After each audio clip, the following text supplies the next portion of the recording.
नमस्कार, मैं स्वरभूमि सुरेश शर्मा। भारत की अर्थव्यवस्था दिन ब दिन बदतर होती जा रही है। 80 करोड़ लोग जो 5 किलो अनाज पर जिंदा थे, उनकी संख्या बढ़कर 90 करोड़ हो गई है। भारत में हिंदू राष्ट्र बनाने का सपना दिखाया जा रहा है। हिंदू राष्ट्र से क्या मिलेगा ये पता नहीं, लेकिन अभी जो दिख रहा है वो यही दिख रहा है। अमेरिका से कार्गो में भर भर करके, जंजीरों में बांध करके भारतीयों को भात पहुंचाया गया है। भारत सरकार खामोश है, जनता खामोश है, विपक्षी दल क्या कर रहे हैं पता नहीं। इन तमाम चीज़ों की पड़ताल करने के लिए हम आज आए हैं आरजेडी के नेता प्रभात कुमार के पास। हम इनसे जानेंगे कि भारत की स्थिति क्या है, कैसी चलेगी, और जिस तरह से वर्तमान माहौल है, चुनाव का जो स्थिति है, उस स्थिति में देश में ये किस तरह से नेतृत्व दे पाएंगे, जनता की समस्याओं को किस तरह से ये हल कर पाएंगे। प्रभात जी, स्वरभूमि में बहुत बहुत स्वागत है आपका। धन्यवाद रोहित जी, आपके सारे दर्शकों का अभिनंदन और स्वागत है। प्रभात जी, आप देख पा रहे हैं भारत की पूरी अर्थव्यवस्था, जो 80 करोड़ भारतीय को 5 किलो अनाज पर जिंदा रखा जा रहा था, उसकी संख्या बढ़कर 90 करोड़ हो गई है। रोजगार नहीं है, हिंदू राष्ट्र का झुंझुना दिखाया जा रहा है, और आप वक्फ बोर्ड को मामला लेकर के सामने आ रहे हैं। विपक्षी क्यों नहीं इस मामले पर हस्तक्षेप कर पा रहा सफलतापूर्वक, और क्या इसका चुनौतियां मिल रही है आपको है? देखिए, जो आर्थिक स्थिति है देश की, वो तो निश्चित रूप से डमाडोल हो रही है धीरे धीरे। और अगर ये इतनी बड़ी इकोनॉमी नहीं होती, जैसे इतना बड़ा देश नहीं होता, तो अब तक यहाँ बांग्लादेश और श्रीलंका वाली हालत कब की हो चुकी होती। लेकिन चूंकि बड़ा देश है, बड़ी इकोनॉमी है, तो कोलैप्स होने में भी थोड़ा समय लगेगा। आप देखते हैं कि हाथी को देखते हैं, जब बीमार होता है, ज़मीन पर गिरता है या उसको कोई गोली मार देता है, उसकी हत्या करता है, तो उसको गिरने में समय लगता है। वही हाल है कि छोटा सा खरगोश को कोई एक गोली मार दे तो तुरंत ज़मीन पर धराशायी हो जाता है। हाथी को गिरने में समय लगता है। तो हम भारत आकार में भी हाथी है और जीडीपी में भी हाथी है, लेकिन जो माने एक लेमैन की भाषा में अगर कहेंगे, तो भारत के जो ये माने इकोनॉमिक माने इकोनॉमिस्ट लोग जो समझाते हैं देश, माने एक जो मापदंड रखते हैं कि किसी देश के इकोनॉमी को समझने के लिए, या कहिए कि पैरामीटर है, वो है कि अगर आपका जीडीपी, आपके एस्टेब्लिशमेंट खर्च और बैंक रिपेमेंट, जो माने लोन रिपेमेंट करते हैं, तो जीडीपी का अगर 85% आप इन चीज़ों में माने गैर संस्थागत खर्चों की जिस कहते हैं में अगर खर्चा कर रहे हैं, तो आपकी इकोनॉमी एकदम से थ्रेशोल्ड पर है। अगर उसके बाद जरा सा भी अगर आप खर्च बढ़ेगा आपका, मतलब कि जीडीपी चाहे घट जाएगा, या फिर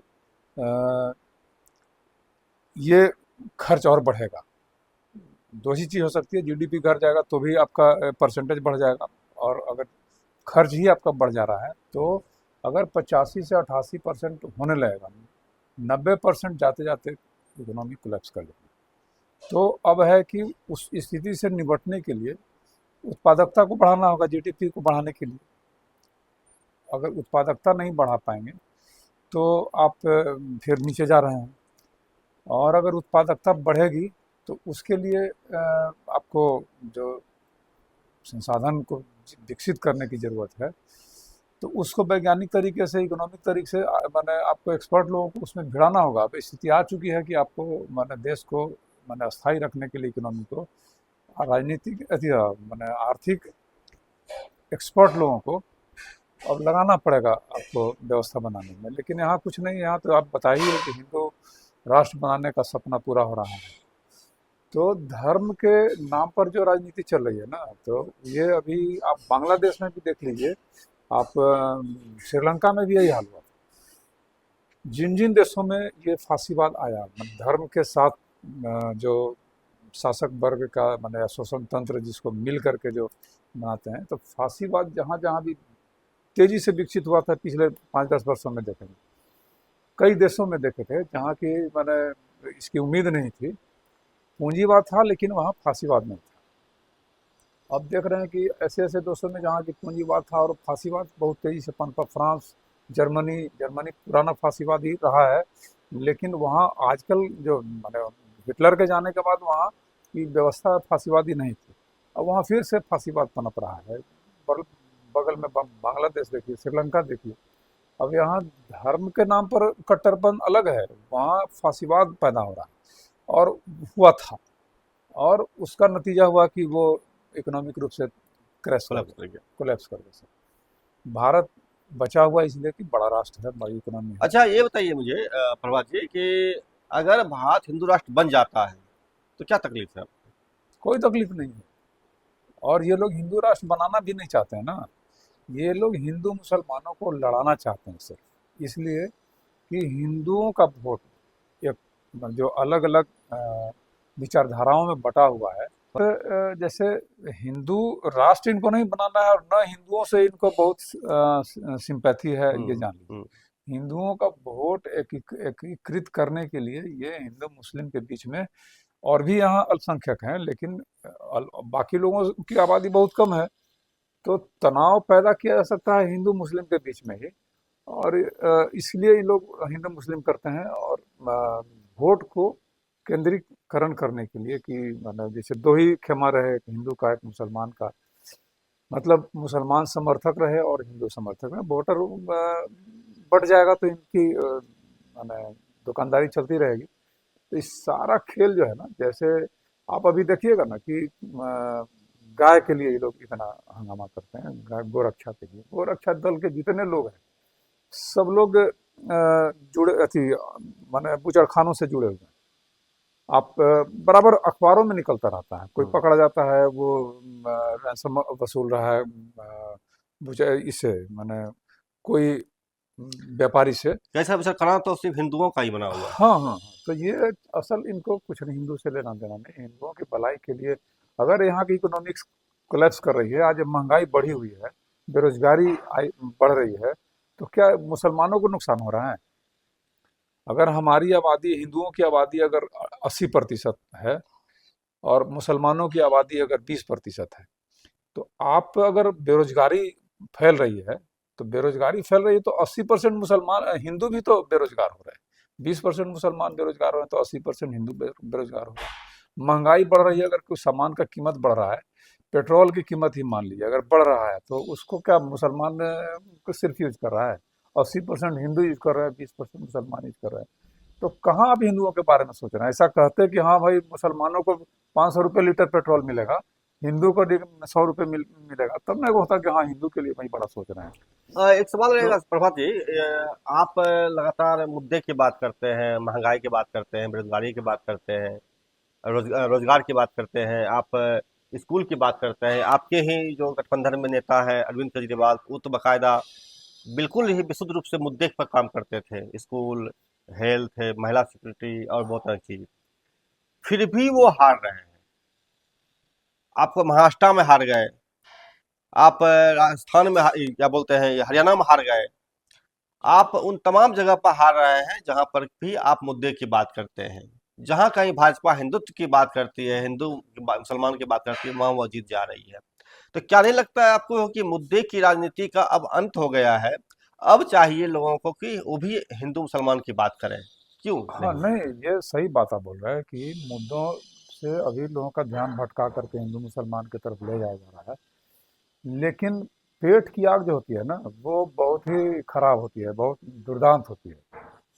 आप किसी के घर में आग लगाते हैं, वो आप हर कोई जिसके घर में आग लगेगा वो सहेगा, लेकिन पेट की आग जो है ना वो हर को परेशान करता है। तो आने वाला जो समय है ना, वो लोगों को जो आज हिंदू हिंदू कर रहे हैं, हिंदू मुसलमान कर रहे हैं, उनको भी ये जलाएगी। पेट की आग जो है आप देख लीजिएगा, 5 साल मैं बोल रहा हूँ, अगले 5 साल के अंदर में जो स्थिति बिगड़ने वाली है, वो ये लोग हिंदू मुसलमान करके देश को गृह युद्ध की तरफ ले जाएंगे, जो आप मैं उदाहरण आप मैं देख मैं चुके आपको हैं। एक उदाहरण देना चाहूंगा आपको कि एक देश था वियतनाम, जहां अमेरिकी साम्राज्यवाद के 60,000 फौजियों को मार करके धरती में गाड़ दिया गया था, जनता वहां की। ये विद्रोह वहां पर इसलिए हुआ था कि 500 वियतनामियों को अमेरिकी फौजों ने गोलियों से भून दिया था, महिलाएं पुरुष बच्चों सबको गोली से भून दिया था। परिणाम हुआ कि ये लोग जो है पूरा विद्रोह उठ गए और अमेरिका को मार के भगा ही दिया वहां से। मैं आपको याद दिलाऊंगा आपको कि इसी भारत में जब अंग्रेज का उपनिवेश हुआ करता था भारत, पश्चिम बंगाल में भुखमरी फैली थी, लोग भूख से मर रहे थे, महिलाएं लड़कियां अपना अस्मत बेच रही थी एक मुट्ठी भात के लिए। 12 लाख से अधिक लोग मर गए भूखे प्यासे, लेकिन किसी ने भी हथियार नहीं उठाया, किसी ने भी विद्रोह नहीं किया, किसी ने भी किसी तरह का प्रतिरोध नहीं दर्ज किया। अभी जब छत्तीसगढ़ के जंगलों में 500 से 600 लगभग आदिवासियों को गोली से भून दिया गया है, फिर भी किसी ने विरोध नहीं किया। मणिपुर में महिलाओं को नंगा दौड़ाया गया, मारा गया। उन महिलाओं का क्यों मारा गया जिनके पति कारगिल युद्ध में भी लड़े थे, कारगिल युद्ध में लड़े थे। तो आप कैसे दावा कर सकते हैं इस बात का कि 5 साल के बाद इतना गृहयुद्ध की स्थिति भारत में बन जाएगी, इतना ज्यादा लोगों के अंदर भुखमरी पैदा, भूख के नहीं। पेट की आग इतनी बड़ी आप कहाँ दिख जो रही है? जितने उदाहरण दिए, जितना उदाहरण आपने दिया, वो आखिर आदिवासियों को क्यों भून दिया गया? आखिर मणिपुर में इतना विरोध क्यों हो रहा है? इतना दमन क्यों हो रहा है? दमन इसलिए हो रहा है, आदिवासियों की हत्या इसलिए की जा रही है, वो दमन है। तो दमन कब होगा? जब उभार होगा, जब लोगों में विरोध का स्वर उठेगा, तभी तो दमन करेंगे। शांति से सब कुछ सह रहा है तो उसको दमन की क्या जरूरत है? तो जहां जहां जो आज देख रहे हैं ना, माने जो दमनात्मक कार्रवाई सरकार की हो रही है, वो सिर्फ इसलिए हो रही है कि वहां विरोध का स्वर उभर रहा है। तो ये अभी छोटे छोटे टुकड़ों में उभर रहा है, जिनके अब मैंने बताया ना कि पेट की आग जब जलाएगी तो विरोध का स्वर उठेगा। तो जिनको पेट की आग जला रही है, सता रही है, वो लोग विरोध में हथियार उठा रहे हैं। क्या बोलते हैं उसको, संवैधानिक रूप से विरोध कर रहे हैं, माने जिस तरह से भी विरोध बनता है वो कर रहे हैं। लेकिन कहीं कहीं हथियार भी उठा रहे हैं, कहीं आंदोलन कर रहे हैं, शांतिपूर्ण आंदोलन कर रहे हैं।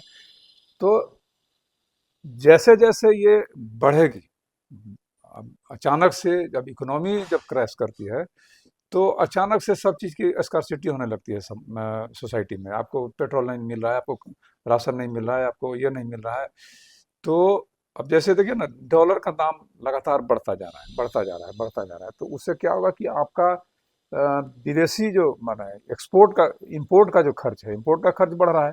आपका बहुत सारा देश में जो डेवलपमेंट का काम होता है वो इंपोर्ट करके हो रहा है, तो उसका लागत खर्च बढ़ जा रहा है।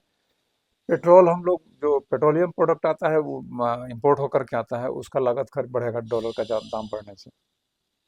तो इन सब चीज़ों से जब इकोनॉमी पर असर, जब एक खास जब तक कि खड़ा है, उसको थ्रेशोल्ड कहते हैं। हम्म। तो उस थ्रेशोल्ड से जैसे ही जैसे हम लोग हिंदी में बोलते हैं ना कि अब पानी गर्दन से ऊपर या नाक से ऊपर बहने लगा, तो नाक से ऊपर पानी बहने का मतलब है कि अगर आप अब पानी में खड़े हैं तो आप सांस नहीं ले पाएंगे। और नाक से नीचे तक खड़ा है, गर्दन डूब गया है, फिर भी आप सांस लेकर के जिंदा रह सकते हैं पानी में। लेकिन पानी बढ़ रहा है, बढ़ रहा है, नाक से ऊपर पानी बढ़ गया, मतलब कि आप डूब बर्दाश्त के, से बाहर हाँ, हो डूब गया। के मर जाएंगे। हम्म। तो वही चीज बोल रहा हूँ, थ्रेशोल्ड है इकोनॉमी का, अगर उससे जैसे ही आगे बढ़ेगा ये खर्च, तो अनुपात जो है इसका, तो फिर यही स्थिति होगी। तो जैसे जैसे लोगों में बेरोजगारी बढ़ेगी, महंगाई बढ़ेगी, तो विरोध के स्वर बढ़ेंगे, और तब फिर सरकार को इनको रोक पाना मुश्किल होगा। जो अभी हिंदू हिंदू भी कर रहे हैं, वो भी कल सरकार को गाली देंगे। और एक बात मैं जो बोल रहा हूँ कि 5 साल वेट कर लीजिए, सबसे ज्यादा जो भारत भाजपा के विरोधी लोग होंगे, इस शासक शासन तंत्र के जो विरोधी सबसे ज्यादा लोग होंगे, वही लोग होंगे जो आज सबसे बड़े अंधभक्त हैं। ये भी मैं आपको भविष्यवाणी कर दे रहा हूँ। चूंकि आज तो बेरोजगारी उनको दिख नहीं रही है, और बेरोजगारी के को झुठला रहे हैं वो लोग। बेरोजगारी दिख रही है लेकिन झुठला रहे हैं। तो सबसे, चूंकि वो मुखर हैं बोलने में, ये करने में, सरकार के साथ, उनको तो लगेगा कि अब यही सरकार, हम जिसको जिंदा किए थे यही हमको मार रही है। तो सबसे ज़्यादा विरोध इनको, और इनके सरकार का अंत भी वही लोग करेंगे जो आज अंधभक्ति में डूबे हुए हैं।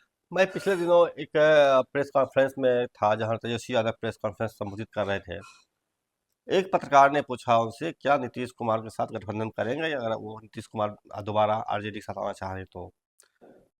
तेजस्वी भड़क गए और सीधा बोले, क्या बात करते हैं, ऐसा हो ही नहीं सकता है, अब सिर्फ चुनाव होगा। मेरा कहना रहेगा आपसे, ठीक है चुनाव करेंगे आप, चुनाव लड़ेंगे आप, लेकिन चुनाव की जो स्थिति देख रहे हमारे यहाँ पे, आप जनता भी जानती है अच्छी तरह इस बात को है, सब लोग जानते हैं। महाराष्ट्र में जिस तरह से वोटिंग हुआ, मान लीजिए कि आपके उम्मीदवार को 1 लाख वोट आया, भाजपा को उम्मीदवार को 90,000 वोट आया। चुनाव आयोग बाकायदा उसमें जो है 10,000 वोट एक्स्ट्रा डाल करके, 20,000 वोट एक्स्ट्रा डाल करके जो है भाजपा को जिता दिया। ये इस वोट की कोई काउंटिंग नहीं है। और ऐसे बहुत सारे गांव नजर आए हैं जहां पर की जनसंख्या अगर 10,000 है तो वोटिंग वहां से 20,000 हो गया है या 25,000 हो गया है। मतलब चुनाव आयोग आपको जिता रहा है, भाजपा को, चुनाव आयोग भाजपा विपक्षी दलों को हरा रहा है। ये चीज हरियाणा में भी देखा गया, ये चीज दिल्ली में भी देखा गया, जो साफ साफ दिखा किस तरह से चुनाव आयोग धांधली करके कायदा कर रहे हैं। अब फिर आप चुनाव की बात कर रहे हैं, क्या अब वक्त नहीं आ गया है कि ऐसे चुनाव आयोग का, ऐसी चुनावी सिस्टम का बहिष्कार किया जाए, बांग्लादेश की तरह तर्ज पर, जहां पर कि शेख हसीना की गवर्नमेंट ने भी यही कदम उठाया था और वहां के विपक्षी दलों ने उसका बहिष्कार किया था चुनाव का। क्या नहीं लगता है कि चुनाव का बहिष्कार करना विपक्षी दलों का आज नैतिक कर्तव्य बन गया है?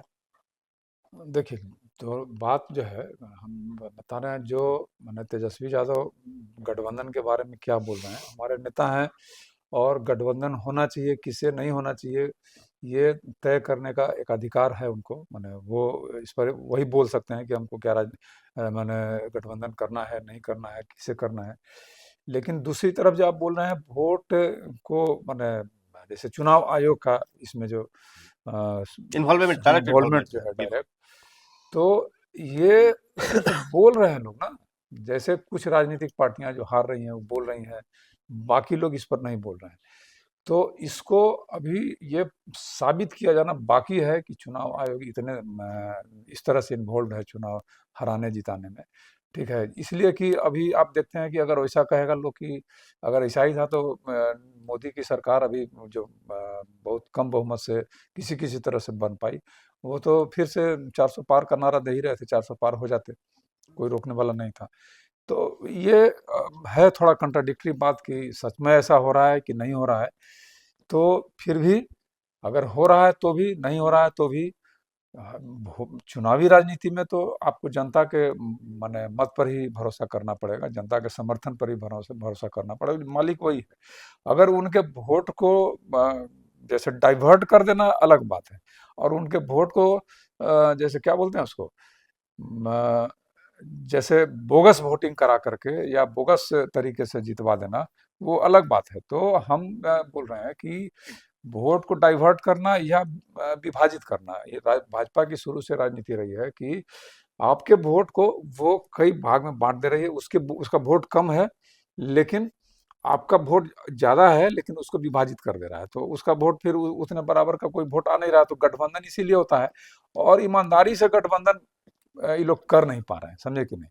तो हरियाणा में यही स्थिति हुई, ईमानदारी से गठबंधन में ये लोग काम नहीं कर पाए, और उनको ज़्यादा वोट आया, जीत गए। जहाँ तहाँ कई जगह तो ऐसा हुआ जो कांग्रेस के जो बागी उम्मीदवार थे उनके चलते वहाँ सीट लूज किए लोग। तो आप ये कहना चाह रहे हैं कि छत्तीसगढ़ चुनाव में, में भाग लेंगे छत्तीसगढ़ आप, में, हाँ चुनाव में भाग लेंगे आप, हाँ हाँ बहिष्कार नहीं करेंगे, चुनाव आयोग पर भरोसा रखेंगे, अपनी ही कमियों को ढूंढेंगे?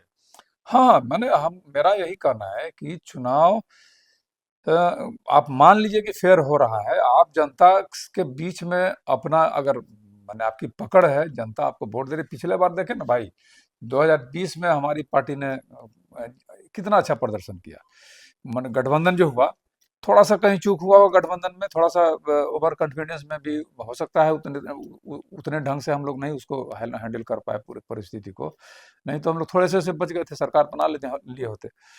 तो यही चीज है, जैसे हम लोग वोट में बहुत कम का डिफरेंस रहा, लेकिन सीट उतना में हम लोग 10 15 सीट नहीं जीत सकते थे, 12,000 वोट ही हम लोग को कमाया था नहीं, हमारे कहीं तो गठबंधन ने। 2000, कहीं एक हाँ 500, कहीं तो 200, कहीं 100 का हाँ तो अंतर पड़ा था। ये थोड़ा 20-25 है। का भी हाँ पैसा रहा। इसीलिए तेजस्वी यादव ने ठीक कहा है कि अगर वो गठबंधन को तैयार नहीं है नीतीश कुमार से, तो मैं उनका मतलब आभार व्यक्त करता हूँ और बहुत धन्यवाद देता हूँ कि ये अगर 2 बार जो गलती हो चुकी है, जैसे मेरा कहना है कि चुनाव गठबंधन मैंडेट मैंडेट के पहले होना चाहिए। चुनाव के पहले जो गठबंधन है वही वाजिब गठबंधन होना चाहिए, बीच में कोई गठबंधन नहीं होना चाहिए किसी से। मेरा मेरा एक सवाल और रहेगा आपसे, ये बीच का गठबंधन जनता के लिए, जनता से धोखा है, जनता के से जो हम लोग मांगने जाते हैं, जनता के समर्थन का धोखा है। मेरा एक सवाल रहेगा कि जैसे कि आप देखिए, भारत में अल्पसंख्यक की सरकार बनती है, मतलब 32% है, बीजेपी को सीट वोट मिल गया, किसी को 16% मिला, किसी को फलना मिला, किसी को कम मिला, 69% आपको जो है उससे बाहर हो गया, मैंने मोदी के विरोध में हो गया, लेकिन लेकिन आपको उससे 49 पर आप जो है उस सरकार बना लिया आपको, ठीक है, तो बना लिया, चलिए, सरकार बना लिया। क्या नहीं लगता है आपको कि अब वह वक्त आ गया है कि भारत में बहुदलीय सिस्टम को खत्म कर द्विदलीय सिस्टम लागू किया जाए, अमेरिका के तर्ज पर, एक दल ये रहे, एक दल वो रहे, दोनों जीते लड़े आपस में, वोट देखिए वो में ठीक है, मैंने बहुमत का बात हो, हम लोग को अल्पमत की ना। लग रहा है कि अमेरिका का वोटिंग सिस्टम है, ज़्यादा अच्छा है। रुक ल- जाइए। पीते पीते बाकी हैं। हम्म, तो लेकिन हर सिस्टम का कुछ ना कुछ लाभ है, कुछ ना कुछ खामियां लूप हैं, होल से होते है हैं, ना। ठीक। तो हो सकता है हम लोग अमेरिका के पूरे सिस्टम को देख नहीं पा रहे हैं, हो सकता है वहाँ भी बहुत सारी खामियां होंगी, है ना। बस एक ये पहलू हुआ कि हम लोग वोट को आधा आधा डिस्ट्रीब्यूट कर पाएंगे, है ना। लेकिन उसमें आप देखेंगे कि बहुत सारे विचारधाराओं को आप मैन टू मैन, हर आदमी का सोचने का तरीका अलग होता है। तो बहुत सारे लोग हैं वहाँ और बहुत सारी विचारधाराएं वहाँ काम कर रही होंगी। तो उन सबको मजबूरी में दो झंडे के में से एक को चुनना होगा। यहाँ है कि अलग अलग झंडा हम आज अलग पार्टी बना करके खुद ही अकेले वोटर बन सकते हैं। तो अपना अपना खूबसूरती है, अपनी अपनी खामियां हैं। अच्छा, जिस तरह से गठबंधन बन रहा है एनडीए का, लेकिन हम इसका, आपको यही बात बोले कि भाजपा का स्ट्रेटेजी यही रहा है शुरू से कि वोट अपोजिट वोटों को विभाजित करा दिया जाए। ठीक है, लेकिन जितने लग रहा है जिस तरह से कि आपको भारत में एनडीए, आरजे और क्या बोलते हैं, एनडीए और यूपीए, दो अलग अलग बनाया गया था, अभी तो बना दिया गया आपको इंडिया गठबंधन। तो दो जिस तरह गठबंधन बनाया गया है, ये नहीं लग रहा कहीं ना कहीं अमेरिकी जो चुनाव प्रणाली है द्विदलीय वाला, उसको फॉलो करने की दिशा में कदम बढ़ा रहे हैं लोग? नहीं, जैसे अब भाजपा इस काट निकाल रही है ना कि हमको अगर विपक्षी वोटों को हम विभाजित करा दें हम्म। तो हम जीत जाएंगे। तो अब उसका काट यही है ना कि आप विपक्षी वोटों को एकजुट रख सकें। भाजपा भी अकेले थोड़े लड़ रही है, भाजपा भी एक बहुत बड़ा गठबंधन बना करके चुनाव लड़ती है, तब वोट उतना ठीक है, आता है। आरजेडी का एक प्रेस कॉन्फ्रेंस हुआ था, उसमें बताया गया था कि इसे, मेरे पास रिलीज भी उनका था, ठीक है, बताया गया था उसमें कि ओवैसी जो मुस्लिम कम्युनिटी से आते हैं और मुस्लिम वोट के लिए जाने जाते हैं, वो वह उम्मीदवार वहीं वहीं खड़ा करते हैं जहां जहां प्रगतिशील ताकतें काम कर रही है या एंटी बीजेपी पीपुल्स वहां पर मौजूद है, लेकिन जहां पर भाजपा का मजबूत गढ़ है वहां पर वो हस्तक्षेप नहीं करता है ओवैसी। तो कहीं न कहीं नहीं लगता है कि ओवैसी जो है भाजपा के हित में काम कर रही है विपक्षी दलों को हराने की दिशा में? जैसे ये आरोप लगता रहा है तो हम ये बोल रहे हैं ना कि जैसे आप बोले ना कि जहाँ विपक्षी माने भाजपा का गढ़ माना जा रहा है, तो आप उसको दूसरे लहजे में आप समझ सकते हैं कि मुसलमानों का परसेंटेज वोट वहाँ कम रहा होगा। तो ओवैसी के लिए फिर वहाँ मैदान नहीं है। जहाँ मुसलमानों का वोट ज़्यादा रहेगा, वहाँ वो उनका मैदान है, वहाँ पर वो लड़ने की इच्छा रख सकते हैं, उनको वोट की उम्मीद कर सकते हैं। तो उसको दूसरे पहलू से ऐसे देख सकते हैं। लेकिन उनके क्रियाकलापों से, जिस तरह से जैसे आज से 20 साल पहले से जो चल रहा है अभी, जैसे हिंदू और मुसलमान में टीवी पर जो आप डिबेट देखते हैं ना, उकसावा हम्म। उकसावा करने का जो राजनीति चल रहा है। पहले क्या होता था कि मुसलमानों को उकसाया जाता था, मुसलमानों से कुछ कुछ बुलवा करके हिंदुओं को उकसाया जाता था। अब क्या है ना कि टीवी पर देखते हैं डिबेट की, पहले हिंदू को किया जाता था कि हिंदू को उकसाया जाता था कि भाई वो तुष्टिकरण है, तुष्टिकरण है, फलना हिंदू भाई को अनदेखी किया जा रहा है अधिकारों का। लेकिन बाद में जब उससे ये लोग सफल बहुत नहीं हुए, तो फिर मुसलमानों को उकसाया जाने लगा, मुसलमानों के द्वारा हिंदुओं को उकसाया जाने लगा कि उसके नेता कुछ बोलेंगे ऐसा कि तो हिंदुओं पर उसका असर पड़ेगा। तो उसी काल से ओवैसी लगे हुए हैं, तो लोगों का शक भी है और लगता भी है ऐसा कि उनकी राजनीति यही है कि मुसलमानों को उकसाओ, मुसलमानों को भड़काओ, तो उसके रिएक्शन में हिंदू भड़केंगे, और हिंदू जब भड़केंगे तो निश्चित रूप से ध्रुवीकरण होगा, ध्रुवीकरण होगा। बिल्कुल। तो ये माना जा सकता है, लेकिन सब कोई अपना अपना वोट देखता है जहां वहां कैंडिडेट अच्छा, खड़ा तो क्या करता है। क्या आप इसी कड़ी में इस चीज़ को भी देख सकते हैं कि जिस तरह से हर जगह खुदाई हो रहा है, हर मस्जिद के नीचे खोदे जा रहे हैं, हर औरंगजेब तक के कब्र को निकाल करके सड़क पर खिलाया जा रहा है, राणा सांगा तक के कब्र को उठाया जा रहा है, तो जिस तरह से अतीत की बातों को लेकर के एक नया विवाद पैदा करने की कोशिश की जा रही है, क्या इसको आप इस रूप में देख पा रहे हैं? देखिए, बात क्या है ना कि कोई इतिहास को पढ़ कहाँ रहा है। कल हम एक हमारे मित्र हैं जहानाबाद में, उनका एक फेसबुक पर पोस्ट देखे। उन्होंने राणा सांगा को कहा है कि राणा सांगा ने ही सिकंदर को रोका था, सिकंदर को युद्ध में राणा सांगा ने हराया था। हम्म, अब ये इतिहास कोई अगर पढ़ रहा है, ये इतिहास लोगों को बताया जा रहा है, तो मैंने अब उसमें हम क्या कर सकते हैं बताइए, कुछ कहने लायक नहीं है। हम उनको हालांकि बहुत ही भद्दी कमेंट किए हैं उस पर, समझे ना। तो लेकिन अब जो उस पर पढ़ेगा उस पर भी लाइक मार रहे हैं लोग, जैसे जो राणा सांगा ने जो नहीं जानते हैं वो भी हाँ, तो मतलब लाइक मार रहा है, कोई कमेंट नहीं कर रहा है कि हाँ भाई तो झूठ इतिहास बात है। गलत है। तो जहाँ इतिहास को कोई पढ़ना नहीं चाहता है, इतिहास जो व्हाट्सएप पर कोई लिख दिया, कोई बोल दे रहा है, जो भाजपा का नेता अपने भाषण में बोल दे रहा है, सारे अंधभक्त उसी को इतिहास मान ले रहे हैं। 2014 में देश आज़ाद हुआ, लोग मान ले रहे हैं कि हाँ 2014 में देश आज़ाद हुआ था। 2014 के पहले देश में कुछ नहीं था, लोग मान रहे हैं, बोल रहे हैं सब जगह कि देश कहाँ था कुछ। 2014 के पहले कुछ था ही नहीं यहाँ पर। सब जो भी आज संसाधन देख रहे हैं, चांद तारे हाँ धरती भी चाँद नहीं था, था। हाँ, तो कुछ नहीं था। बिल्कुल।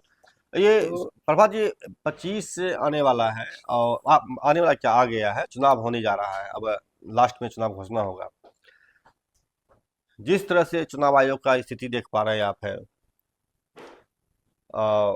उनके रवैये को देख पा रहे हैं, बिहार में दंगा भड़काने की कोशिश चल रही है। अभी जमुई में एक महिला जो है, खुशबू पांडे, कुछ बोल रही थी, नाम छोड़ देते हैं, वो कुछ बोल रही थी, दंगा भड़क रहा था।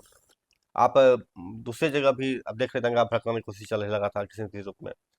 तो क्या लगता है आपको है कि 25 का जो चुनाव आएगा, होगा विधानसभा का, इसमें आप कितनी जीत की उम्मीद करते हैं? क्या आप पिछले बार की तरह फिर चले जाएंगे, या क्या 10-12 वोट से अपने सीट को आप फिर गंवाएंगे, या कुछ नया करने का कोशिश करें? क्या प्लानिंग आपके पास लगता है होगा देखिए, 25 में?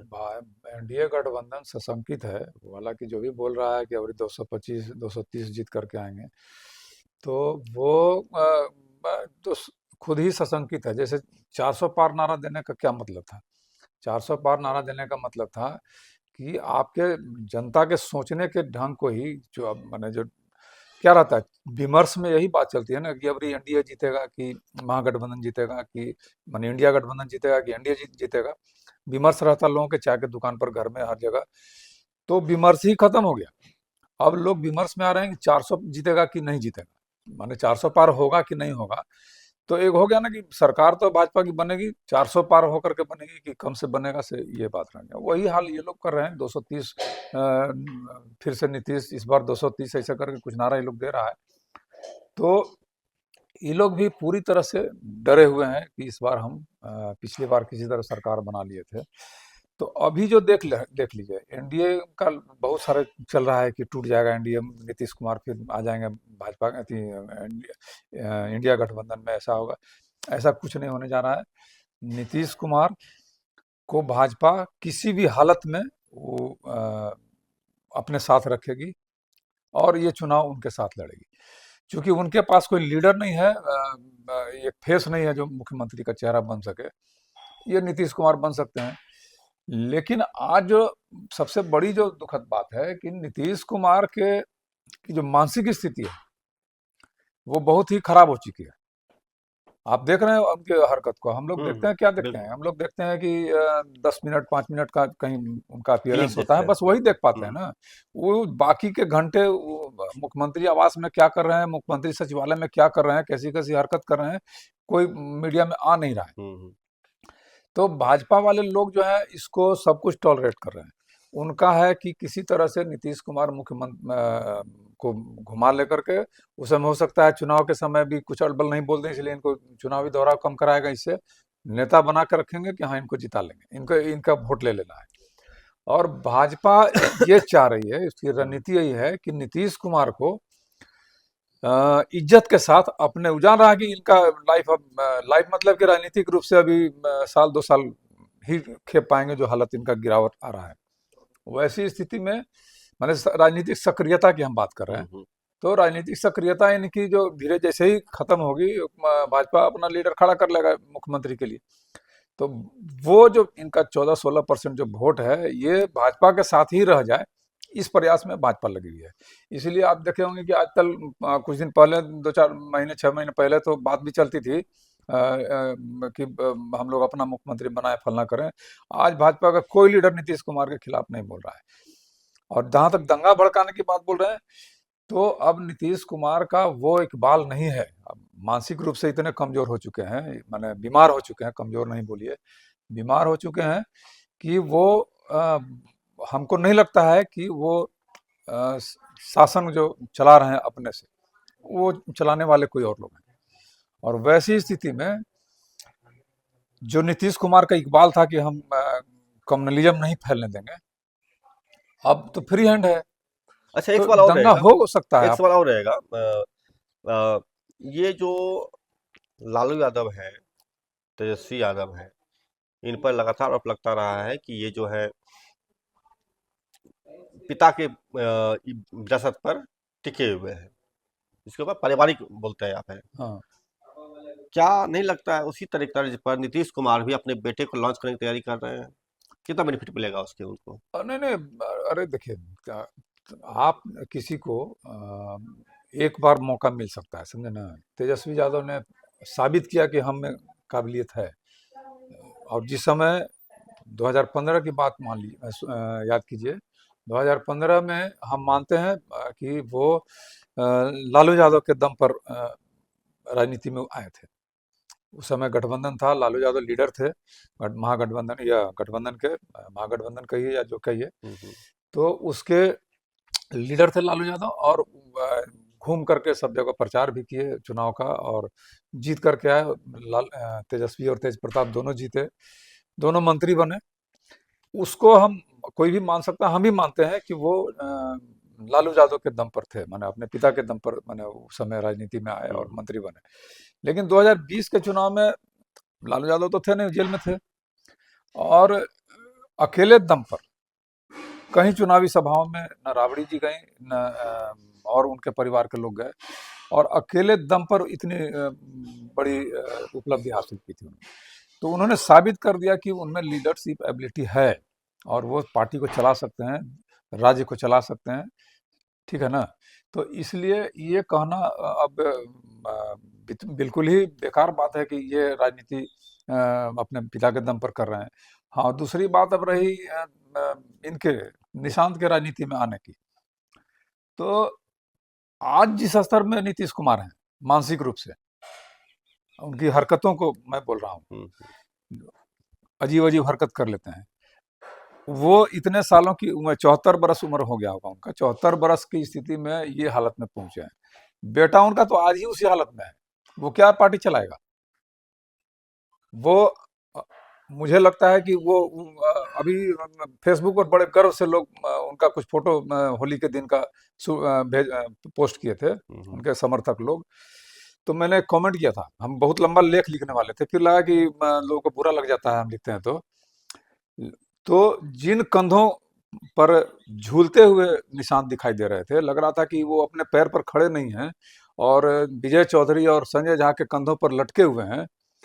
और जदयू के कार्यकर्ता उन्हीं कंधों का, विजय झा, विजय चौधरी, अशोक चौधरी, संजय झा, ललन सिंह, इन्हीं लोग से निजात पाने के लिए, पार्टी को बचा के रखने के लिए निशांत को आगे करने की कोशिश कर रहे हैं।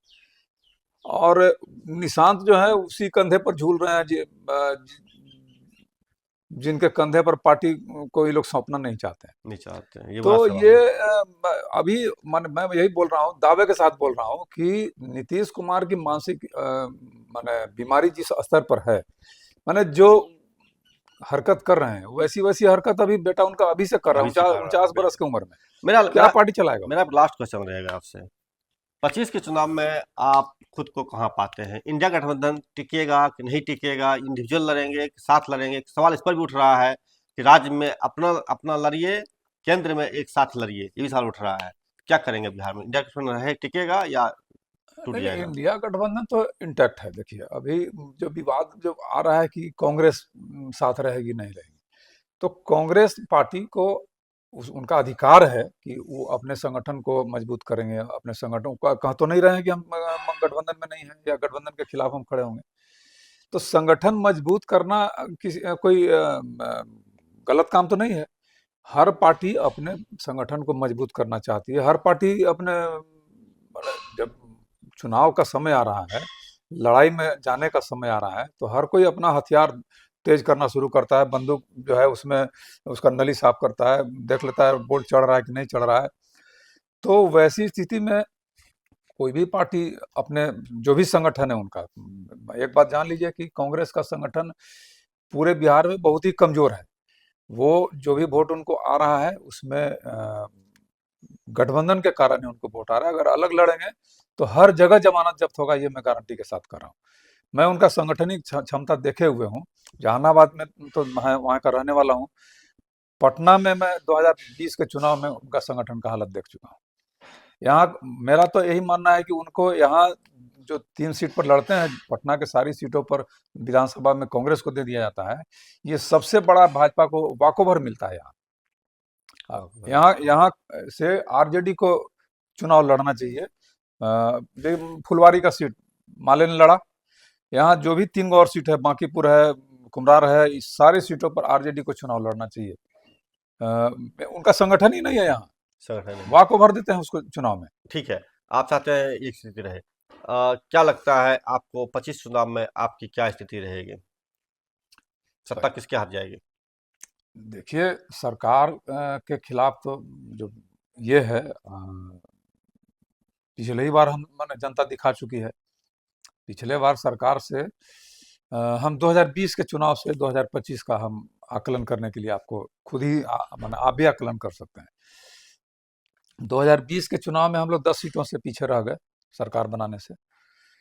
तो 10 से 20 के बीच में एनडीए की सरकार ने क्या ऐसा बड़ा काम कर दिया है जिससे कि उनको वोट बढ़ेगा? अभी अभी उन्होंने लगभग कितना 50,000 समथिंग जो भी है नौकरी दिया है। नहीं, इसका दावा हाँ आप ठीक बराबर है। करते रहे हैं। हाँ, तो जैसे गठबंधन हमारे नेता ने चुनाव के दौरान कहा था कि हमारी अगर सरकार बनेगी तो हम पहले कदम से 10 लाख लोगों को नौकरी देंगे। फर्स्ट कैबिनेट में ये तेजस्वी जी ने दावा किया था कि फर्स्ट कैबिनेट में हम 10 लाख लोगों को वैकेंसी निकालेंगे। तो जब उनको वो सरकार में आए नहीं, सरकार बनी एनडीए की, लेकिन नीतीश कुमार फिर से पलटी मार गए। हाँ पलटी मारे और आगे हम लोग के साथ। तो तेजस्वी ने अपना वादा पूरा किया और इनके कलम की तो बात ही नहीं कि फर्स्ट कैबिनेट मुख्यमंत्री तो नीतीश कुमार थे ना। तो इनको जो भी बन पड़ा इन्होंने किया। करीब करीब 5 लाख नौकरी 17 महीने की सरकार रही हमारी और इसके जदयू की। तो 5 लाख से ज्यादा वैकेंसी निकली, नौकरी हुई लोगों की। अब लोग कह रहे हैं कि आजकल देख रहे हैं बैनर बहुत बड़ा बड़ा होर्डिंग, रोजगार मतलब नीतीश कुमार। बिल्कुल। तो यही नीतीश कुमार बोलते थे कि पैसा कहाँ से लाएगा, 10 लाख लोगों को नौकरी देने के लिए पैसा कहाँ से लाएगा, बाप कहाँ से पैसा लाएगा, जेल से पैसा लाएगा। आखिर 17 महीने के शासन में 5 लाख लोगों को रोजगार तेजस्वी यादव ने दिलवाया, तो कहाँ से पैसा आया? यही नीतीश कुमार पैसा लाए। आप मुख्यमंत्री थे तो आप ही ना लाएंगे पैसा भाई। तो लगा और 2 लाख करीब करीब, हाँ, हेल्थ डिपार्टमेंट का बहुत सारा वैकेंसी, अभी भी बहुत वैकेंसी खाली है। डॉक्टरों की अभी एक अभी तिहाई भी सीट निकला है। पर लोग नौकरी कर रहे हैं, 2 तिहाई सीटें खाली हैं डॉक्टरों की, बिल्कुल। नर्सों की और माने पैरामेडिकल स्टाफ की। तो वैकेंसी अभी लोग निकाल रहे हैं। तो एक यही काम रखिए, तो इस पर तो हम कह रहे हैं कि तो हमारे बिना, हम अगर नई सरकार में हमारे साथ गठबंधन में नई सरकार में आते हैं जदयू वाले, तो ये होना नहीं था। जदयू की सरकार, जदयू के लोग अगर गठबंधन तोड़ करके मेरे साथ नहीं आते, हमारी पार्टी के साथ गठबंधन करके सरकार नहीं बनाते, तो ये नौकरी का होने वाला नहीं था। ये जो आज बोल रहे हैं कि 6 लाख 7 लाख 8 लाख का नौकरी दे दिया हम लोग, वो नहीं होने वाला था। वैकेंसी वही लेकिन सिपाही उपाही का लेकिन निकल। मेरा कहना है कि आप पहले नौकरी दिए और नीतीश कुमार अभी चंद दिन पहले नौकरी दिए, ताजा ताजा। लोग तो ताजा याद रखते हैं, लोग पुरानी बातें भूल जाते हैं, तो क्या करेंगे? तो यही ना है, जैसे याद दिलाएंगे लोगों अब को। हम लोग, हाँ, हम लोग कार्यकर्ता जो है, हम लोग अपने लोगों के, अपने सारे कार्यकर्ताओं के साथ जनता के बीच में यही बात लेकर के जाएंगे कि पहले कहाँ दे रहे थे रोजगार, जब हम आए तब तब मिला। मजबूरी में इन्होंने रोजगार दिया। अब चलिए, जनता मतलब मालिक है। इस बार लगता है कि रोजगार का मामला भी आपके लिए प्रमुख मुद्दा रहेगा। हाँ, मुद्दा रहेगा। और आप और लोग को लगता है कि इस चुनाव की तैयारी को आप 25 में निकाल पाएंगे इस नाले के बूते? हाँ, माने जैसे, और इनकम एंटी एंटी इनकम्बेंसी बहुत है। क्राइम का इनका अथी था कि हम क्राइम कंट्रोल करेंगे। अभी तो देखिए ना, अभी आप जो बोले ना दंगा फैलेगा, अब तो चूंकि नीतीश कुमार के हाथ में है नहीं कुछ, तो चल रहा है, माने कठपुतली हैं और उनको सहारा दे करके लोग इनको चला रहे चला हैं। रहा है। तो दंगा भी होगा, जो लोग को लगेगा कि दंगा कराने से वोट बढ़ेगा, तो कौन रोकने जा रहा है? नीतीश कुमार रोकते थे पहले, अब तो वो भी नहीं कर पाएंगे। चलिए, बहुत बहुत बहुत शुक्रिया आपका, आपने चीज़ें बताया। और आरजेडी अपने पुराने नारे कि रोजगार हमने दिया है, अगर सरकार बनेगी रोजगार भी हम देंगे, ये मुद्दे की राजनीति है। मुझे नहीं पता मुद्दे की यह राजनीति हिंदुत्व जैसे भाजपा की जो राजनीति है, हिंदू मुसलमान की साम्राज्यिक राजनीति, उसके आगे कितनी टिक पाएगी। बहरहाल 25 का चुनाव होगा, देखिए क्या स्थिति रहती है, और भारत की आज की स्थिति है यह भी देख सकते हैं हमें क्या चल रहा है। हम इंतजार करेंगे, देखेंगे जनता किस करवट बदलती है। नमस्कार, मैं रोहित शर्मा। चैनल देखिए, लाइक कीजिए, शेयर कीजिए, हमसे जुड़े रहिए। आपका बहुत बहुत शुक्रिया। Thank you. आपका भी।